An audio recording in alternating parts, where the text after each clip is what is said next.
പൊതുവിപണിയിൽ വിലക്കയറ്റത്തിന് കാരണം ഓണക്കാലത്ത് വില നിയന്ത്രിക്കാൻ യു.ഡി.എഫ് സർക്കാരിന് കഴിയാതെ വന്നതാണെന്ന് കെ.എൻ. ബാലഗോപാൽ എം.എൽ.എ.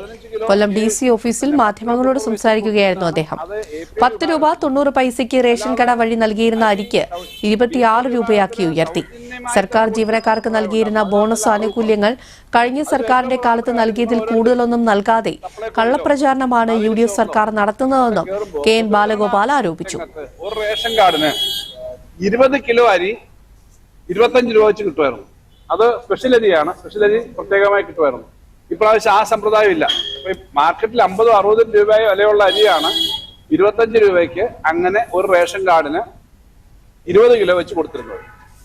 അതിന്റെ അളവ് നോക്കുമ്പോഴേ അറിയൂ എത്ര കോടി രൂപയുടെ സൗജന്യമാണ് ജനങ്ങൾക്ക് വന്നിരുന്നത്. സർക്കാരിന്റെ ആ വില നിയന്ത്രണം കാരണം പൊതു മാർക്കറ്റിലെ എല്ലാ അരികളുടെയും വില കുറഞ്ഞു നിന്നിരുന്നു. അപ്പൊ ആ റേഷൻ കാർഡ് കട വഴി കൊടുത്തിരുന്ന 10 രൂപ